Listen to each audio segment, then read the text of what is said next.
Hi guys, I wanted to do something special today. I wanted to share a story that we always read at Christmas time, and I really love it because it's not in copyright anymore. I can actually read it to you. And what I really love about this story is that it's kind of the Christmas Carol, but quicker. It's something that you can read in one sitting. It's something that you can, or I mean, if it takes a couple, that's fine, but I'm just saying it's an easier read. It has kind of smaller words. It's easier to understand at a younger age. And so I just wanted to give this to you as kind of my Christmas gift to you this year, and I hope you enjoy it. So this is The Mansion by Henry Van Dyke. There was an air of calm and reserved opulence about the Weightman mansion that spoke not of money squandered, but of wealth prudently applied. Standing on a corner of the avenue, no longer fashionable for residence, it looked upon the swelling tide of business with an expression of complacency and half disdain. The house was not beautiful. There was nothing in its straight front of chocolate-colored stone, its heavy cornices, its broad, staring windows of plate glass, its carved and bronze-bedecked mahogany doors at the top of the wide stoop to charm the eye or fascinate the imagination. But it was eminently respectable, and in its way imposing. It seemed to say that the glittering shops of the jewelers, the milliners, the confectioners, the florists, the picture dealers, the furriers, the makers of rare and costly antiquities, retail traders in luxuries of life were beneath the notice of a house that had its foundations in the high finance, and was built literally and figuratively in the shadow of St. Petronius's church. At the same time, there was something self-pleased and congratulatory in the way in which the mansion held its own amid the changing neighborhood. It almost seemed to be lifted up a little among the tall buildings near at hand, as if it felt the rising value of the land on which it stood.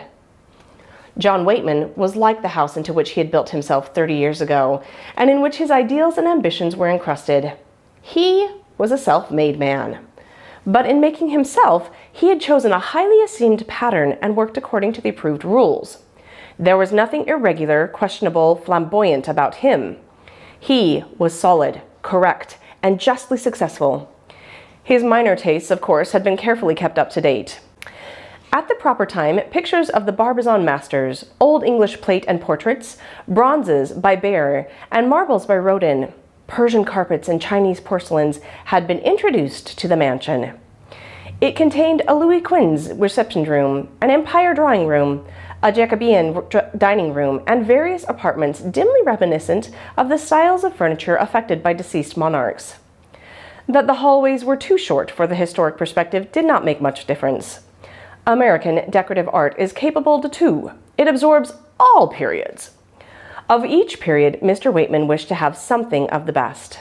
He understood its value, present as a certificate and prospective as an investment. It was only in the architecture of his townhouse that he remained conservative, immovable, one might almost say early Victorian Christian. His country house on Dulwich-on-the-Sound was a palace of Italian Renaissance. But in town, he adhered to an architecture which had moral associations, the 19th century brownstone epoch. It was a symbol of his social position, his religious doctrine, and even, in a way, of his business creed. A man of fixed principles, he would say, should express them in the looks of his house. New York changes its domestic architecture too rapidly. It's like divorce. It's not dignified. I don't like it. Extravagance and fickleness are advertised in most of these new houses. I wish to be known for different qualities.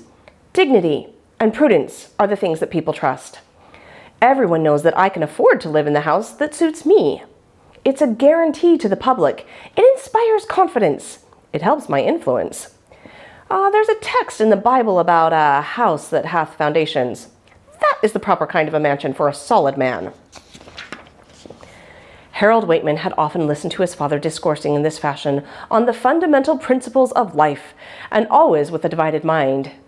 He admired immensely his father's talents and the single-minded energy with which he improved them. But in the paternal philosophy, there was something that disquieted the oppressed young man and made him gasp inwardly for fresh air and free action. At times, during his college course and his years at the law school, he had yielded to this impulse and broken away. Now, toward extravagance and dissipation, and then, when the reaction came, toward a romantic devotion to work among the poor. He had felt his father's disapproval for both of these forms of imprudence, but it was never expressed in a harsh or violent way. always with a certain tolerant patience, such as one might show for the mistakes and vagaries of the very young. John Weightman was not hasty, impulsive, inconsiderate, even toward his own children. With them, as with the rest of the world, he felt that he had a reputation to maintain, a theory to vindicate. He could afford to give them time to see that he was absolutely right. One of his favorite scripture quotations was, "Wait on the Lord." He had applied it to real estate and to people, with profitable results. But to human persons, the sensation of being waited for is not always agreeable. Sometimes, especially with the young, it produces a vague restlessness, a dumb resentment, which is increased by the fact that one can hardly explain or justify it. Of this, John Weightman was not conscious. It lay beyond his horizon. He did not take it into account in the plan of life which he made for himself and for his family as the sharers and inheritors of his success. "Father plays us," said Harold in a moment of irritation to his mother, "like pieces in a game of chess." "My dear," said that lady, whose faith in her husband was religious, "you ought not to speak so impatiently. At least he wins the game. He is one of the most respected men in New York, and he is very generous, too." "I wish he would be more generous in letting us be ourselves," said the young man. "He always has something in view for us, and he expects to move us up to it." "But isn't that always for our benefit?" replied his mother. "Look what a position we have. No one can say that there's any taint on our money. There are no rumors about your father. He has kept the laws of God and of man. He's never made any mistakes." Harold got up from his chair and poked the fire. Then he came back to the ample, well-gowned, firm-looking lady and sat beside her on the sofa. He took her hand gently and looked at the 2 rings, a thin band of yellow gold and a small solitaire diamond, which kept their place on her 3rd finger in modest dignity, as if not shamed, but rather justified by the splendor of the emerald which glittered beside them. "Mother," he said, "you have a wonderful hand, and Father made no mistake when he won you. But are you sure he's always been so inerrant?" "Harold," she exclaimed a little stiffly, "what do you mean? His life is an open book." "Oh," he answered, "I don't mean anything bad, mother dear. I know the governor's life is an open book, a ledger, if you like, kept in the best bookkeeping hand and always ready for inspection, every page correct and showing a handsome balance. But isn't it a mistake not to allow us to make our own mistakes, to learn for ourselves, to live our own lives? Must we always be working for the balance in one thing or another? I want to be myself, to get outside of this everlasting profitable plan, to let myself go and love myself for a while at least, to do the things that I want to do just because I want to do them." "My boy," answered his mother anxiously, "you're not going to do anything wrong or foolish. You know the falsehood of that old proverb about wild oats." He threw back his head and laughed. "Yes, mother," he answered, "I know it well enough. But in California, you know, the wild oats are one of the most valuable crops. They grow all over the hillsides and keep the cattle and the horses alive." "But that wasn't what I meant, to sow wild oats. Say, to pick wildflowers if you like, or even to chase wild geese, to do something that seems good to me just for its own sake, not for the sake of wages of one kind or another. I feel like a hired man in the service of this magnificent mansion, say in the training for Father's place as major domo. I'd like to get out some way, to feel free, perhaps to do something for others." The young man's voice hesitated a little. "Yeah, it sounds cant, I know, but sometimes I feel as if I'd like to do some good in the world, if Father only wouldn't insist upon God's putting it into the ledger." His mother moved uneasily, and a slight look of bewilderment came into her face. "Isn't that almost irreverent?" she asked. "Surely the righteous must have their reward, and your father is good. See how much he gives to all the established charities, how many things he has founded. He's always thinking of others and planning for them. And surely, for us, he does everything. How well he's planned this trip to Europe for me and the girls, the court presentation at Berlin, the season on the Riviera, the visits in England with the Plumptons and the Halverstones. He says Lord Halverstone has the finest old house in Sussex, pure Elizabethan, and all the old customs are kept up too. Family prayers, every morning, for all the domestics. By the way, you know his son Bertie, I believe?" Harold smiled a little to himself as he answered, "Yes, I fished at Catalina Island last June with the Honorable Ethelbert. He's rather a decent chap, in spite of his ingrowing mind. But you, Mother, you are simply magnificent. You are Father's masterpiece." The young man leaned over to kiss her and went up to the riding club for the afternoon canter in the park. So it came to pass early in December that Mrs. Weightman and her 2 daughters sailed for Europe on their serious pleasure trip, even as it had been written in the Book of Providence. And John Weightman, who had made the entry, was left to pass the rest of the winter with his son and heir in the brownstone mansion. They were comfortable enough. The machinery of the massive establishment ran as smoothly as a great electric dynamo. They were busy enough, too. John Weightman's plans and enterprises were complicated, though his principle of action was always simple: to get good value for every expenditure and effort. The banking house, of which he was the chief, the brain, the will, the absolutely controlling hand, was so admirably organized that the details of its direction took but little time. But the scores of other interests that radiated from it and were dependent upon it, or perhaps it would be more accurate to say that contributed to its solidity and success, the many investments, industrial, political, benevolent, reformatory, ecclesiastical, that had made the name of Weightman well known and potent in city, church, and state, demanded much attention and careful steering in order that each might produce the desired result. There were board meetings of corporations and hospitals, conferences in Wall Street and at Albany, consultations and committee meetings in the brownstone mansion. For a share in all this business and its adjuncts, John Weightman had his son in training in one of the famous law firms of the city. For he held that banking itself is a simple affair. The only real difficulties of finance are on its legal side. Meantime, he wished the young man to meet and know the men with whom he would have to deal when he became a partner in the house. So, a couple of dinners were given in the mansion during December, after which the father called the son's attention to the fact that over $100 million had sat around the board. Here, on Christmas Eve, father and son were dining together without guests, and their talk across the broad table, glittering with silver and cut glass, and softly lit by shaded candles, was intimate, though a little slow at times.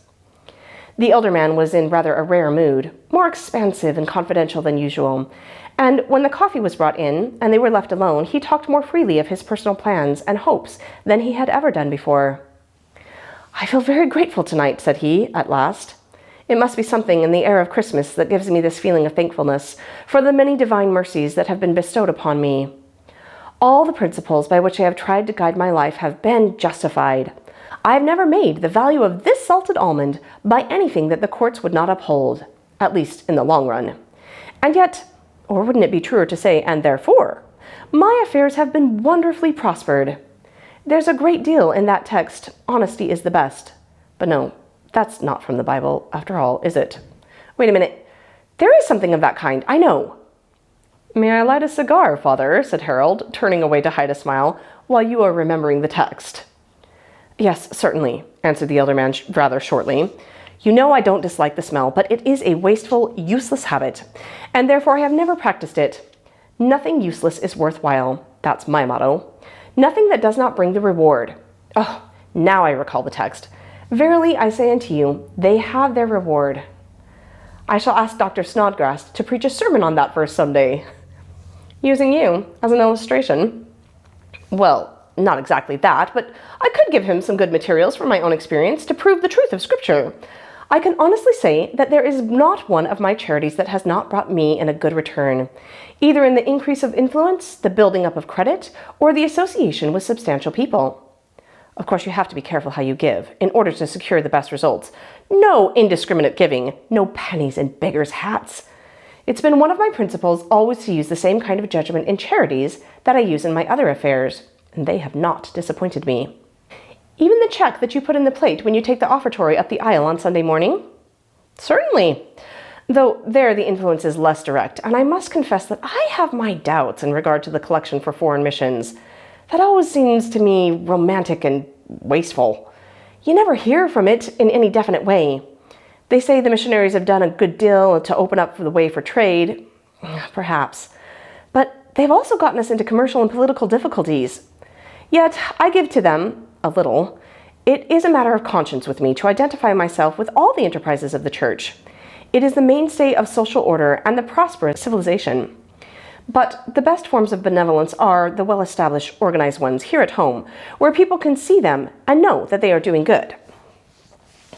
You mean the ones that have a local habitation and a name? Yes. They offer by far the safest return, though of course there is something to be gained by contributing to the general funds. A public man can't afford to be without public spirit. But on the whole, I prefer a building or an endowment. There is a mutual advantage to a good name and a good institution in their connection in the public mind. It helps them both. Remember that, my boy. Of course, at the beginning, you will have to practice it in a small way. Later, you will have larger opportunities. But try to put your gifts where they can be identified and do good all around. You'll see the wisdom of it in the long run. I can see it already, sir, and the way you describe it looks amazingly wise and prudent. In other words, we must cast our bread on the waters in large loaves, carried by sound ships marked with the owner's name, so that the return freight will be sure to come back to us. The father laughed, but his eyes were frowning a little, as if he suspected something irreverent under the respectful reply. You put it humorously, but there's sense in what you say. Why not? God rules the sea, but he expects us to follow the laws of navigation and commerce. Why not take good care of your bread, even when you give it away? It's not for me to say why not. And yet, I can think of cases.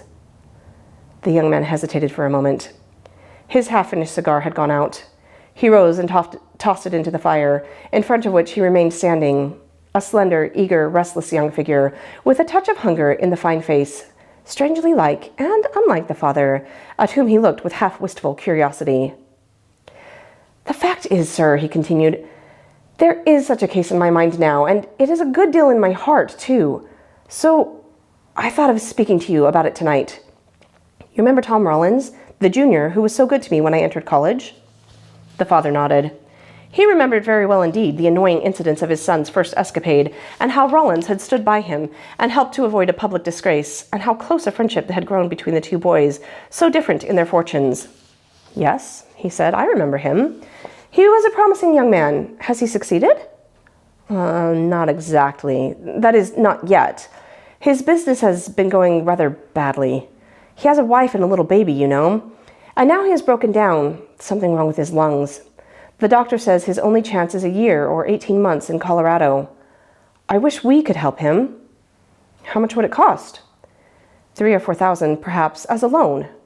Does the doctor say he will get well? A fighting chance, the doctor says. The face of the older man changed subtly. Not a line was altered, but it seemed to have a different substance, as if it were carved out of something firm, imperishable stuff. A fighting chance, he said, may do for a speculation, but it is not a good investment. You owe something to young Rollins. Your grateful feeling does you credit, but don't overwork it. Send him 300 or 400 if you like. You'll never hear from it again, except in a letter of thanks. But for heaven's sake, don't be sentimental. Religion is not a matter of sentiment. It's a matter of principle. The face of the younger man changed now, but instead of becoming fixed and graven, it seemed to melt into life by the heat of an inward fire. His nostrils quivered with quick breath. His lips were curled. Principle, he said. You mean principal, and interest, too. Well, sir, you know best whether that is religion or not. But if it is, count me out, please. Tom saved me from going to the devil 6 years ago, and I'll be damned if I don't help him to the best of my ability now. John Weightman looked at his son steadily. Harold, he said at last, you know I dislike violent language, and it never has any influence with me. If I could honestly approve of this proposition of yours, I'd let you have the money. But I can't.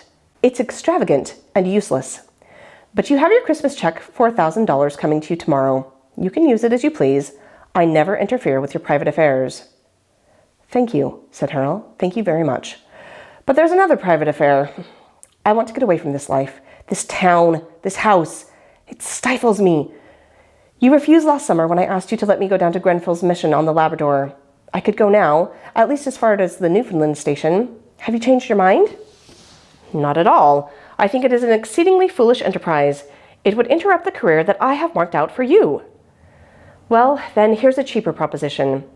Algy Vanderhoof wants me to join with him on the yacht with, well, a little party, to cruise to the West Indies. Would you prefer that? Certainly not. The Vanderhoof set is wild and godless. I do not wish to see you keeping company with fools who walk in the broad and easy way that leads to perdition." "It is rather a hard choice," said the young man, with a short laugh, turning toward the door. "According to you, there's very little difference, a fool's paradise or a fool's hell. Well, it's one or the other for me, and I'll toss up for it tonight. Heads I lose, tails the devil wins. Anyway, I'm sick of this, and I'm out of it." "Harold," said the older man, and there was a slight tremor in his voice, "don't let us quarrel on Christmas Eve. All I want is to persuade you to think seriously of the duties and responsibilities to which God has called you. Don't speak lightly of heaven and hell. Remember, there is another life." The young man came back and laid his hand upon his father's shoulder. "Father," he said, "I want to remember it. I try to believe in it. But somehow or other, in this house, it all seems unreal to me. No doubt all you say is perfectly right and wise. I don't venture to argue against it. But I can't feel it. That's all. If I'm to have a soul either to lose or to save, I must really live. Just now, neither the present nor the future means anything to me. But surely, we won't quarrel. I'm very grateful to you, and we'll part friends. Good night, sir." The father held out his hand in silence. The heavy portiere dropped noiselessly behind the son, and he went up the wide, curving stairway to his own room. Meantime, John Weightman sat in his carved chair in the Jacobean dining room. He felt strangely old and dull. The portraits of beautiful women by Lawrence and Reynolds and Raeburn, which had often seemed like real company to him, looked remote and uninteresting. He fancied something cold and almost unfriendly in their expression, as if they were staring through him or beyond him. They cared nothing for his principles, his hopes, his disappointments, his successes. They belonged to another world in which he had no place. At this he felt a vague resentment, a sense of discomfort that he could not have defined or explained. He was used to being considered, respected, appreciated at his full value in every region, even in that of his own dreams. Presently he rang for the butler, telling him to close the house and not to sit up, and walked with lagging steps into the long library, where the shaded lamps were burning. His eyes fell upon the low shelves full of costly books, but he had no desire to open them. Even the carefully chosen pictures that hung above them seemed to have lost their attraction. He paused for a moment before an ideal of Corot, a dance of nymphs around some forgotten altar in a vaporous glade, and looked at it curiously. There was something rapturous and serene about the picture, a breath of springtime in the misty trees, a harmony of joy in the dancing figures that wakened in him a feeling of half pleasure and half envy. It represented something that he had never known in his calculated, orderly life. He was dimly mistrustful of it. "It is certainly very beautiful," he thought, "but it is distinctly pagan.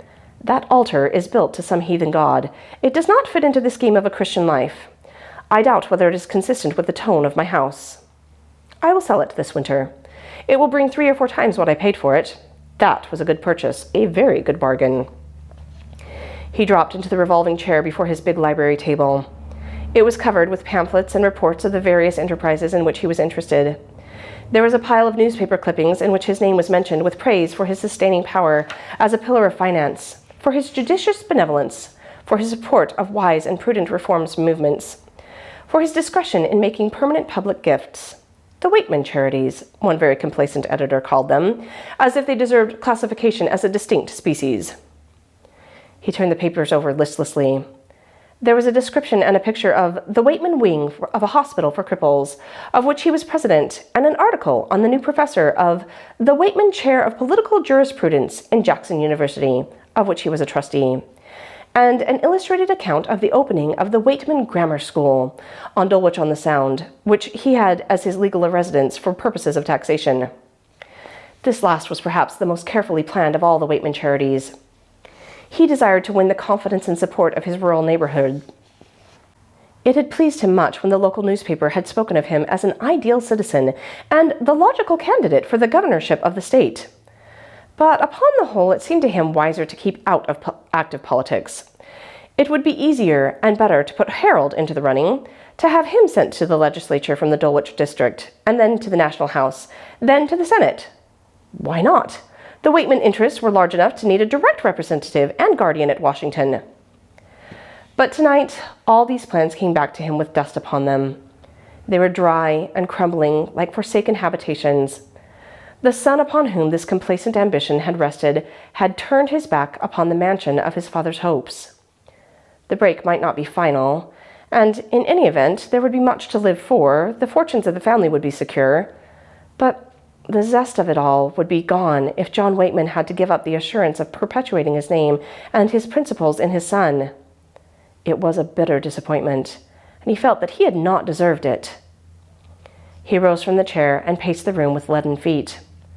For the first time in his life, his age was visibly upon him.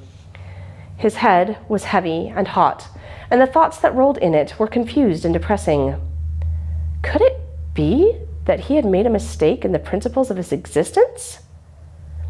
There was no argument in what Harold had said. It was almost childish, and yet it had shaken the elder man more deeply than he cared to show. It held a silent attack, which touched him more than open criticism. Suppose the end of his life were nearer than he thought. The end must come sometime. What if it were now? Had he not founded his house upon a rock? Had he not kept the commandments? Was he not, touching the law, blameless? And beyond this, even if there were some faults in his character, and all men are sinners, yet he surely believed in the saving doctrines of religion, the forgiveness of sins, the resurrection of the body, the life everlasting. Yes, that was the true source of comfort, after all. He would read a bit in the Bible, as he did every night, and go to bed and to sleep. He went back to his chair at the library table. A strange weight of weariness rested upon him, but he opened the book at a familiar place, and his eyes fell upon the verse at the bottom of the page. Lay not up for yourselves treasures upon earth. That had been the text of the sermon a few weeks before. Sleepily, heavily, he tried to fix his mind upon it and recall it. What was it that Dr. Snodgrass had said? Oh, yes, that it was a mistake to pause here in reading the verse. We must read on without a pause. Lay not up treasures upon earth where moth and rust do corrupt and where thieves break through and steal. That was the true doctrine. We may have treasures upon earth, but they must not be put into unsafe places, but into safe places. A most comforting doctrine. He had always followed it. Moths and rust and thieves had done no harm to his investments. John Weightman's drooping eyes turned to the next verse, at the top of the second column. But lay up for yourselves treasures in heaven. Now, what had the doctor said about that? How was it to be understood? In what sense? Treasures in heaven. The book seemed to float away from him. The light vanished. He wondered dimly if this could be death, coming so suddenly, so quietly, so irresistibly. He struggled for a moment to hold himself up, and then sank slowly forward upon the table. His head rested upon his folded hands. He slipped into the unknown. How long afterward conscious life returned to him, we do not know. The blank might have been an hour or a century. He knew only that something had happened in the interval. What it was he could not tell. He found great difficulty in catching the thread of his identity again. He felt that he was himself, but the trouble was to make his connections, to verify and place himself, to know who and where he was. At last, it grew clear. John Weightman was sitting on a stone, not far from a road in a strange land.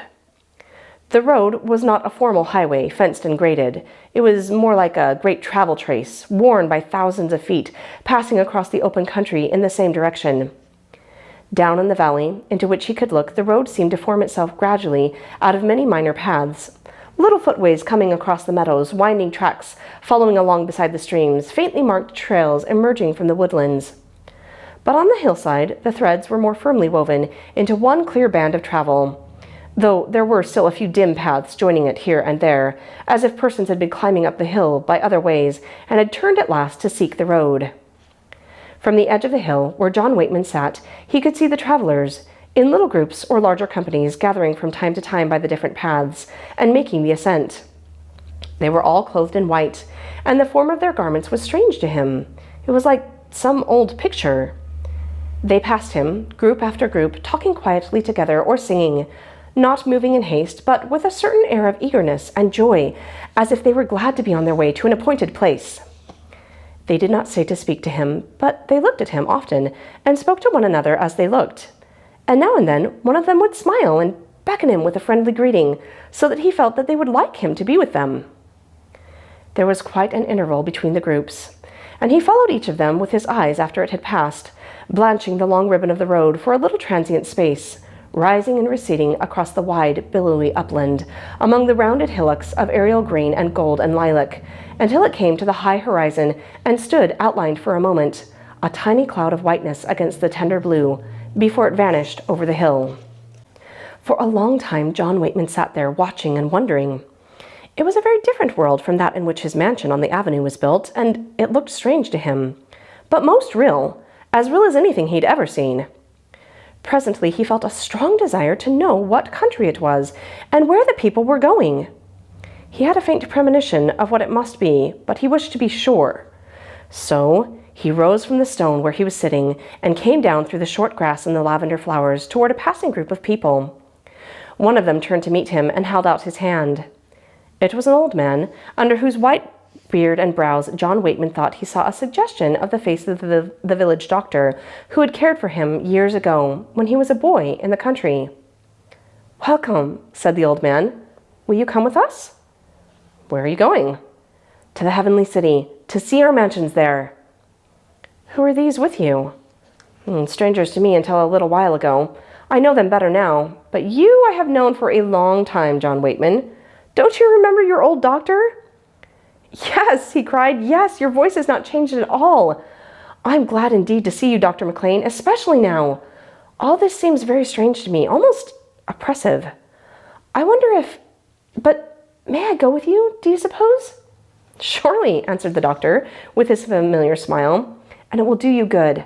And you also must have a mansion in the city waiting for you. A fine one, too. Are you not looking forward to it?" "Yes," replied the other, hesitating a moment. "Yes, I believe it must be so, although I had not expected to see it so soon. But I will go with you, and we can talk by the way." The two men quickly caught up with the other people, and all went forward together along the road. The doctor had little to tell of his experience, for it had been a plain, hard life, uneventfully spent for others, and the story of the village was very simple.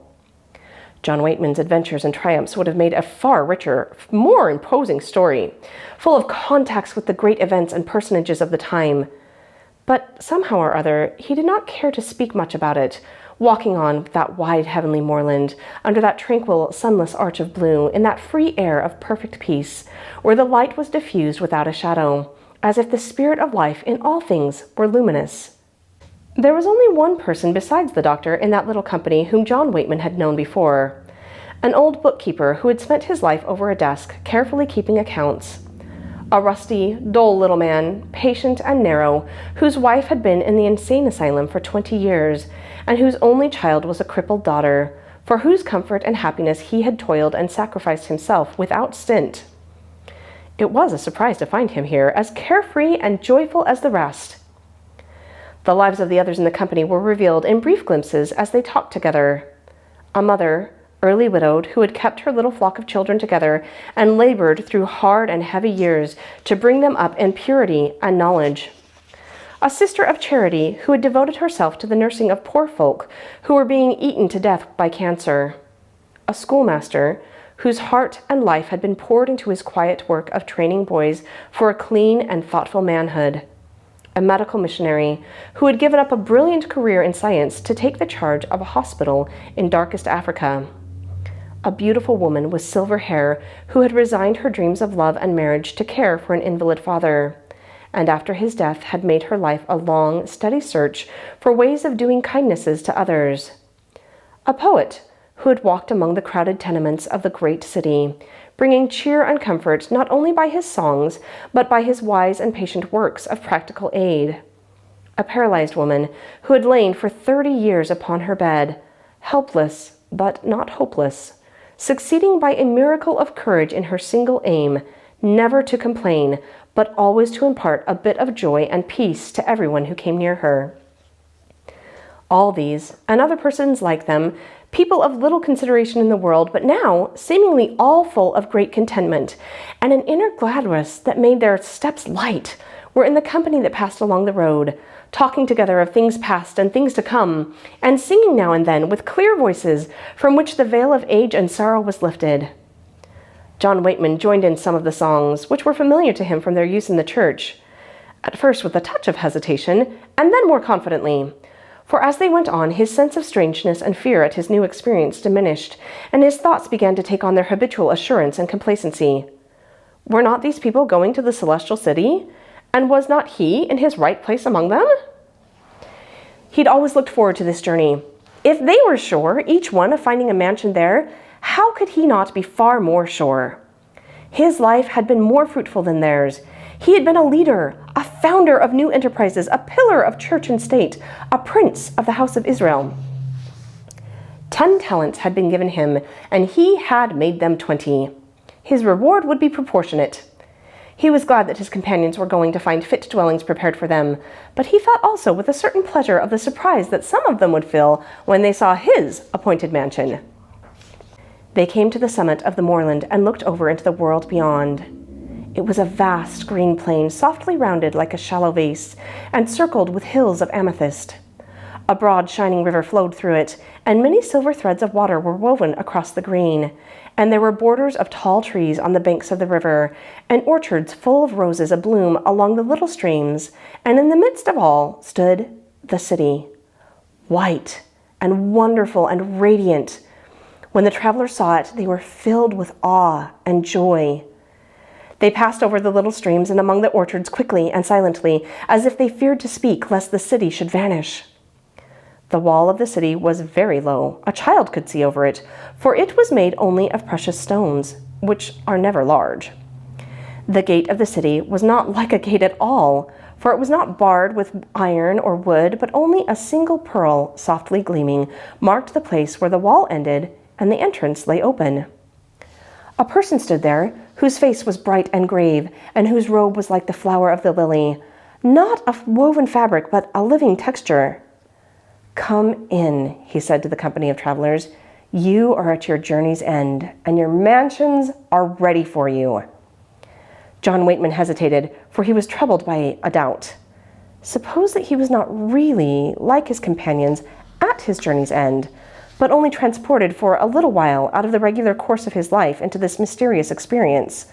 Suppose that, after all, he had not really passed through the door of death, like these others, but only through the door of dreams, and was walking in a vision, a living man among the blessed dead. Would it be right for him to go with them into the heavenly city? Would it not be a deception, a desecration, a deep and unforgivable offense? The strange, confusing question had no reason in it, as he very well knew, for if he was dreaming, then it was all a dream. But if his companions were real, then he also was with them in reality. And if they had died, then he must have died too.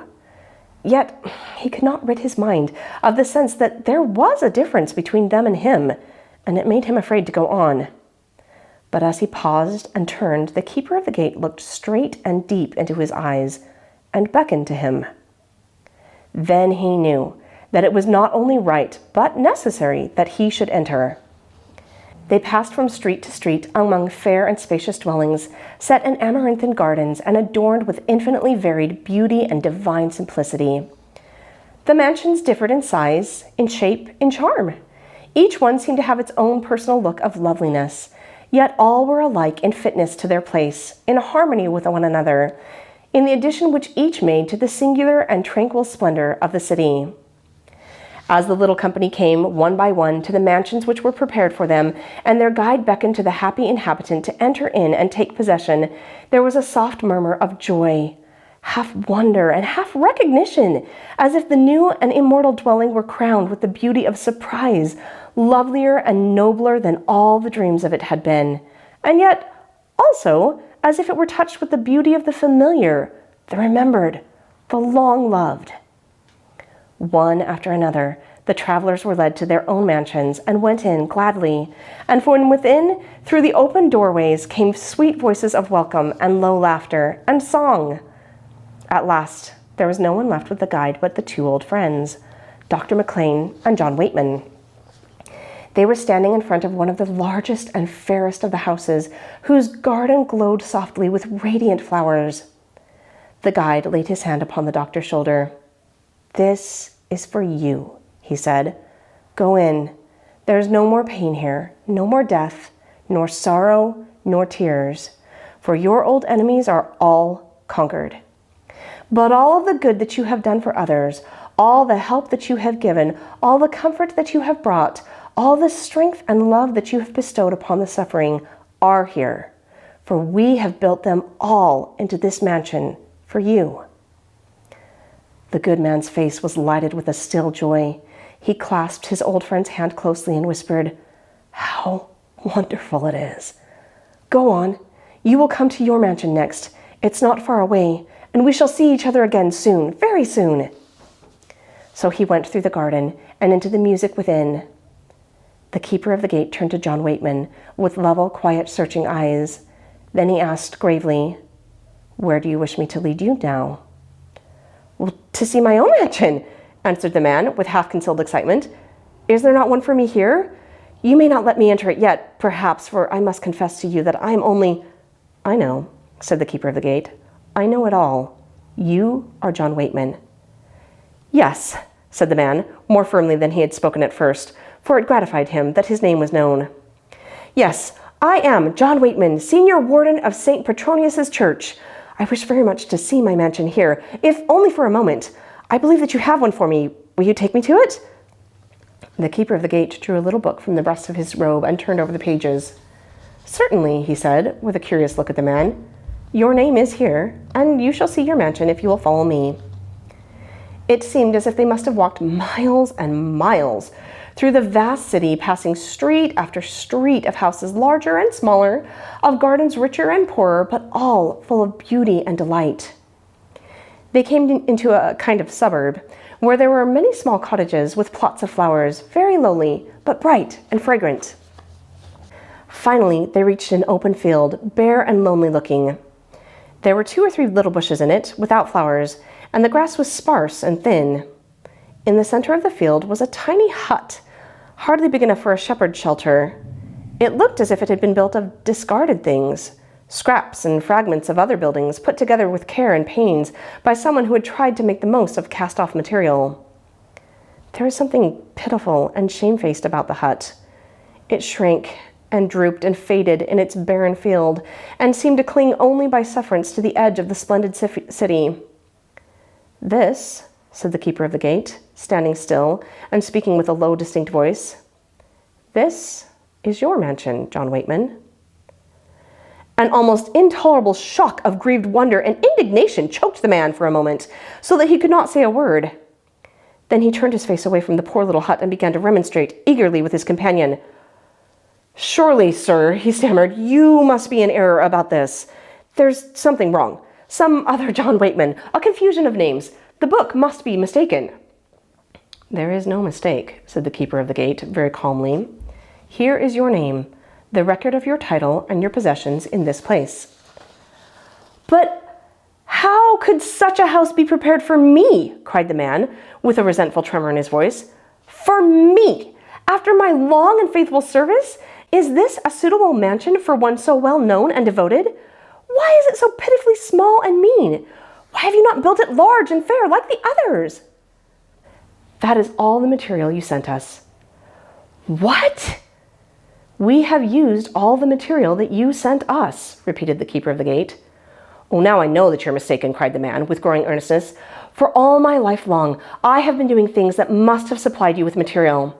Have you not heard that I have built a schoolhouse, the wing of a hospital, 3 small churches, and the greater part of a large one, the spire of St. Petro—" The keeper of the gate lifted his hand. "Wait," he said. "We know all these things. They are not ill done, but they were all marked and used as foundation for the name and mansion of John Weightman in the world. Did you not plan them for that?" "Yes," answered the man, confused and taken aback. "I confess that I thought often of them in that way. Perhaps my heart was set upon that too much, but there are other things. My endowment for the college, my steady and liberal contributions to all the established charities, my support of every respectable—" "Wait," said the keeper of the gate again. "Were not all these carefully recorded on earth, where they would add to your credit?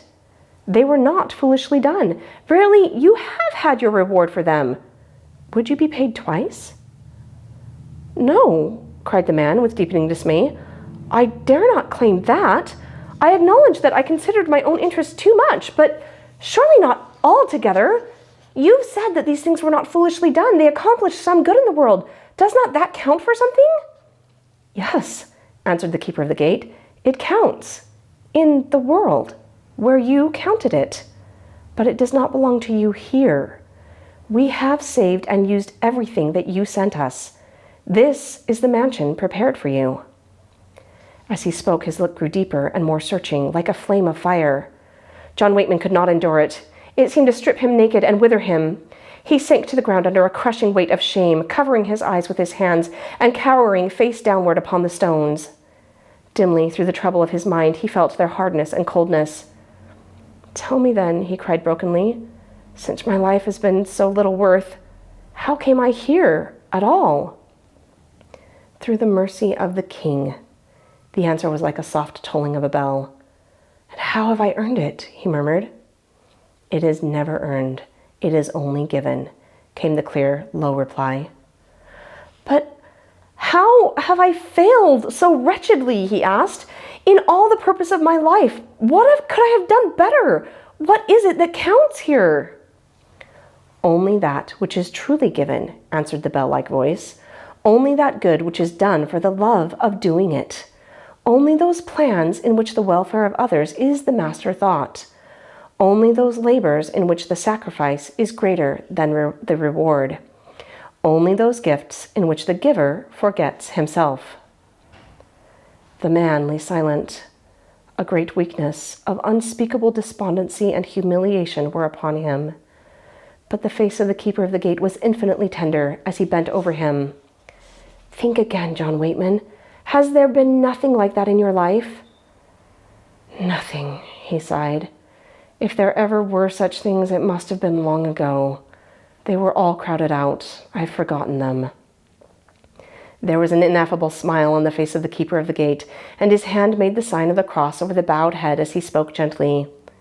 "These are the things that the King never forgets. And because there were a few of them in your life, you have a little place here."